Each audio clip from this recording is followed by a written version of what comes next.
மாண்புமிகு பேரவைத் தலைவர் அவர்களே, மாண்புமிகு முதலமைச்சர் அவர்களே, அமைச்சர் பெருமக்களே, சட்டமன்ற உறுப்பினர்களே, நம்முடைய தமிழ்நாட்டு விவசாயிகளுடைய வாழ்வாதாரத்தை அழிக்க முயற்சிக்கின்ற மேகதாது அணை கட்டப்படக்கூடாது அப்படிங்கிறதா திராவிட முன்னேற்ற கழகத்துடைய உறுதியான நிலைப்பாடு. காவிரி நதிநீர்ல தமிழ்நாட்டுடைய உரிமை பறிபோக நாம ஒருபோதும் அனுமதிக்க கூடாது. காவிரி நடுவர் மன்றம், காவிரி நடுவர் மன்ற இடைக்கால தீர்ப்பு, இறுதி தீர்ப்பு, உச்சநீதிமன்றத்துடைய இறுதி தீர்ப்பு, மேலாண்மை ஆணையம் உள்ளிட்ட அனைத்திற்கும் முத்தமிழர் கலைஞர் அவர்கள் முதலமைச்சராக இருந்தப்போ கழக அரசு எடுத்திருக்கக்கூடிய ஆக்கப்பூர்வமான நடவடிக்கைகள் தான் முழு காரணம். அது இந்த அவையில் இருக்கக்கூடிய மூத்த உறுப்பினர்கள் அத்தனை பேரும் அறிவார்கள். ஒரு நீண்ட நெடிய சட்ட போராட்டம், அரசியல் போராட்டம் எல்லாத்தையும் நடத்திதான் நாம காவிரி மீதான உரிமையை போராடித்தான் பெற்றிருக்கின்றோம்.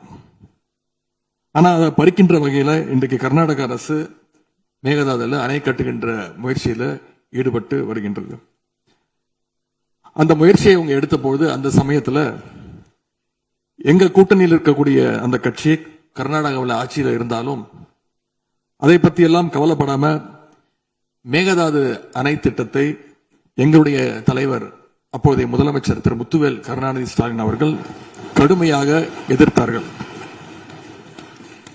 இன்றைக்கு நம்முடைய மாண்பு முதலமைச்சர் அவர்கள் மேகதாது அணை கட்டும் கர்நாடகாவின் முயற்சிக்கு எதிராக இந்த தீர்மானத்தை இன்றைக்கு கொண்டு வந்திருக்கிறாங்க.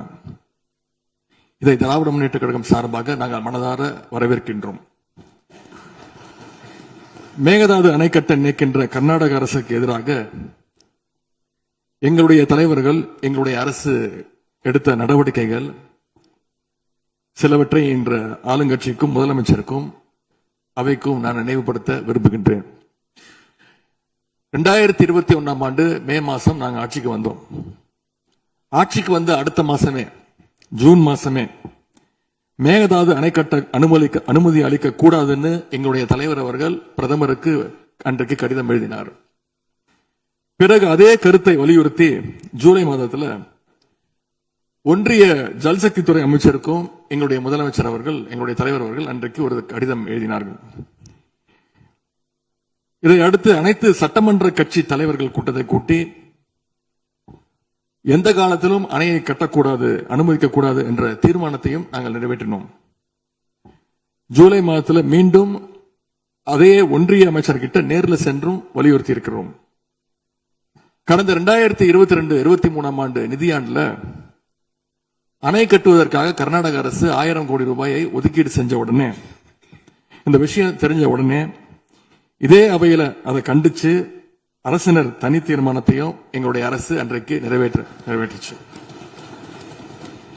அன்றைக்கு எங்களுடைய தலைவர் அவர்கள், முதலமைச்சர் அவர்கள் பேசும்போது சொன்னார், தமிழ்நாட்டின் உரிமையில நாம அனைவரும் ஒன்றுபட்டு நிற்போம் அப்படின்னு எங்களுடைய தலைவர் அன்றைக்கு இது அவையில குறிப்பிட்டு பேசியிருக்கிறார். மேகதாது அணை கட்டுறது பத்தின விரிவான திட்ட அறிக்கையை விவாதிக்கணும்னு காவிரி நதிநீர் மேலாண்மை ஆணைய கூட்டத்தில் கர்நாடக அரசும் ஒன்றிய அரசும் வச்ச அஜெண்டாவை நீக்க எங்க தலைவர் தலைமையிலான அரசு அன்றைக்கு கடுமையாக வலியுறுத்தியது.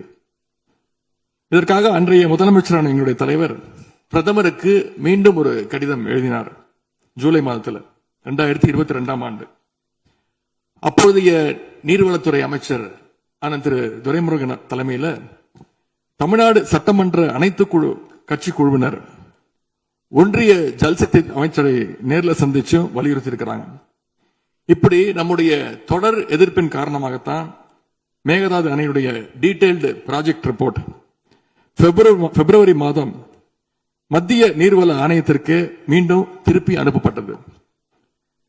மேலும் கழக அரசுடைய எதிர்ப்பால மேகதாது அணையுடைய டேர்ம்ஸ் ஆஃப் ரெஃபரன்ஸை தன்னுடைய திட்டப்பட்டியலில் இருந்து ஒன்றிய சுற்றுச்சூழல் அமைச்சகமும் நீக்கினாங்க. அது மட்டும் இல்லாமல் 2024 நவம்பர் மாதம் ஒன்றிய சுற்றுச்சூழல் அமைச்சர் எங்களுடைய அரசினுடைய நீர்வளத்துறை அமைச்சருக்கு ஒரு கடிதம் அனுப்பியிருந்தார்.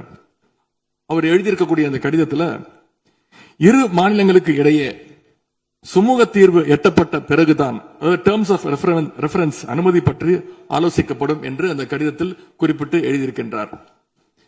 மேகதாது அணை தொடர்பாக கர்நாடக அரசு விரிவான திட்ட அறிக்கை டீடைல்டு ப்ராஜெக்ட் ரிப்போர்ட் சமர்ப்பிக்கல அப்படிங்கிறது தான் எங்களுடைய கழக அரசு இருந்த வரையிலான நிலைமை. திராவிட முன்னேற்ற கழக அரசும் எங்களுடைய தலைவரும் தைரியமாக தமிழ்நாட்டின் எதிர்ப்பை பதிவு செஞ்சதுனால தான் இது சாத்தியமாச்சு என்பதை இந்த மாமன்றத்தில் நான் மீண்டும் பதிய வைக்க விரும்புகின்றேன். இன்னொரு முக்கியமான விஷயம் என்னன்னா, சென்ட்ரல் வாட்டர் கமிஷன் மத்திய நீர்வள ஆணையம் 2018 ஆண்டு தேதியிட்ட 22/11 தேதியிட்ட கடிதம் மூலமாக கர்நாடக அரசுக்கு சில முக்கியமான நிபந்தனைகளை அறிவிச்சிருக்கிறாங்க. முதலாவது கண்டிஷன் என்னன்னா, மேகதாது அணை கட்ட மத்திய நீர்வள ஆணையம் நிபந்தனையற்ற அனுமதி எதுவும் கொடுக்கவில்லை.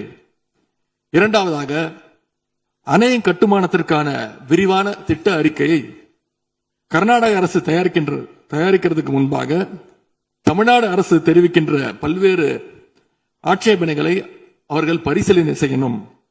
மூன்றாவதாக, மத்திய மின்வாரிய ஆணையத்திடமும் சம்பந்தப்பட்ட மாநிலத்தில் இருக்கக்கூடிய மத்திய நீர்வள ஆணைய யூனிட் கிட்டையும் கலந்து ஆலோசனை செய்ய வேண்டும். இது எல்லாத்திற்கும் மேலாக காவிரி வாட்டர் மேனேஜ்மெண்ட் அத்தாரிட்டியுடைய முன் அனுமதியையும் பெறணும் அப்படின்னு அந்த கடிதத்தில் தெளிவாக எழுதியிருக்கிறாங்க. எனவே மாண்புமிகு பேரவைத் தலைவர் அவர்களே, இந்த அரசு இதையெல்லாம் ஒன்றிய அரசு கிட்ட உறுதியாக எடுத்து பேசி காவிரியில நம்முடைய தமிழ்நாட்டுடைய உரிமையை நம்ம அனைவரும் சேர்ந்து நிலைநாட்டிட வேண்டும். இன்னொரு முக்கியமான விஷயத்தையும் இங்கே நான் பதிய வைக்க விரும்புகின்றேன். மேகதாது பிரச்சனை தொடர்பாக கடந்த 13/11/2025 அன்றைக்கு உச்சநீதிமன்ற தீர்ப்பு வெளிவந்த பிறகு 4/3/2026 அன்றைக்கு அன்றைய முதலமைச்சரான எங்களுடைய தலைவர் அவருடைய உத்தரவின்படி தமிழ்நாடு நீர்வளத்துறை அரசு செயலாளர் ஒன்றிய ஜல்சக்தி துறை செயலாளருக்கு ஒரு கடிதம் எழுதியிருக்கின்றார்.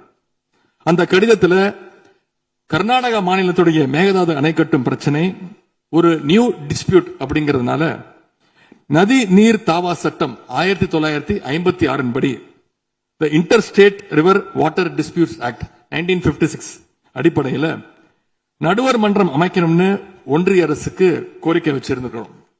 ஆகவே இந்த அரசு இப்ப கொண்டு வந்திருக்கக்கூடிய அந்த தீர்மானத்தில் மேகதாது அணை கட்டுறது தொடர்பாக தமிழ்நாடு அரசு மார்ச் 4 2026 அன்றைக்கு எழுதின கடிதத்தில் கேட்டுக்கிட்டபடி மாநிலங்களுக்கு இடையிலான நதிநீர் தாவா சட்டம் 1956 பிரிவு 4 கீழே அந்த அடிப்படையில் புதிய நடுவர் மன்றம் அமைக்க வேண்டும் என ஒன்றிய அரசை இப்பேரவை வலியுறுத்துகிறது அப்படிங்கிறத என்னுடைய பெயரில் கொடுக்கப்பட்டிருக்கக்கூடிய அந்த திருத்தத்தை சேர்க்க வேண்டும் என்று உங்களை நான் கேட்டுக்கொள்கின்றேன். கர்நாடகா மேகதாது அணை கட்டுறதை தடுக்க சட்ட ரீதியாகவும் பிரதமர் மூலமாகவும் இந்த அரசு எடுக்கின்ற அனைத்து முயற்சிகளுக்கும் திராவிட முன்னேற்ற கழகம் நிச்சயமாக துணை நிற்கும். மேகதாது அணை கட்ட முயற்சிக்கக்கூடிய கர்நாடக அரசை நாம அனைவரும் சேர்ந்து ஒற்றுமையாக இருந்து தடுத்து நிறுத்துவோம் என்று கூறி இந்த தீர்மானத்திற்கு எங்களுடைய முழு ஆதரவை நாங்கள் தெரிவித்துக் கொள்கின்றோம். மாண்பு பேரவைத் தலைவர் அவர்களே, அதே போல இந்த ஆண்டு ஜூன் 12 மேட்டூர் அணையை திறக்காதனால இன்னைக்கு டெல்டா விவசாயிகள் கஷ்டத்தில் இருக்கிறாங்க. குறுவை சாகுபடி இன்றைக்கு பாதிக்கப்பட்டிருக்கு. அடுத்து நடக்க இருக்கக்கூடிய காவிரி வாட்டர் மேனேஜ்மெண்ட் அத்தாரிட்டி கூட்டத்தில் இது தொடர்பாக தமிழ்நாடு அரசு நம்முடைய தரப்பு நியாயங்கள் எல்லாம் எடுத்து வச்சு நமக்குரிய நீரை விரைவா பெற்று தரணும்னு அந்த விவசாயிகள் சார்பாக இந்த அவையை நான் கேட்டுக்கொள்கின்றேன். இறுதியாக எங்களுடைய கழக தலைவர் அவருடைய அறிவுறுத்தலின் பேரில் ஒரு முக்கியமான வேண்டுகோளையும் நம்முடைய முதலமைச்சர் அவர்களுக்கு நான் வைக்க விரும்புகின்றேன். இன்றைக்கு நாம நிறைவேற்றுகின்ற இந்த தீர்மானம் மிக முக்கியமான ஒரு தீர்மானம். இந்த தீர்மானத்தை கடிதம் மூலமாக ஒன்றிய அரசிற்கு அனுப்பி வைப்பதற்கு பதிலாக தமிழ்நாட்டுடைய அனைத்து சட்டமன்ற கட்சி உறுப்பினர்களும் நாடாளுமன்ற உறுப்பினர்களும் சேர்ந்து ஒரு குழுவாக போய் ஒன்றிய அரசு கிட்ட கொடுத்து நம்முடைய ஒற்றுமையை நாம வெளிப்படுத்த வேண்டும் என்று கேட்டுக்கொள்கின்றேன். அதற்கு திராவிட முன்னேற்ற கழகம் தயாராக இருக்கின்றது. அரசியல் வேறுபாடுகளை எல்லாம் கடந்து செயல்பட இந்த அரசும் முன்வரணும்னு எங்களுடைய தலைவரின் சார்பாக கேட்டுக்கொண்டு தீர்மானத்தை முழுமனதாக ஆதரித்து அமைகின்றேன். நன்றி, வணக்கம்.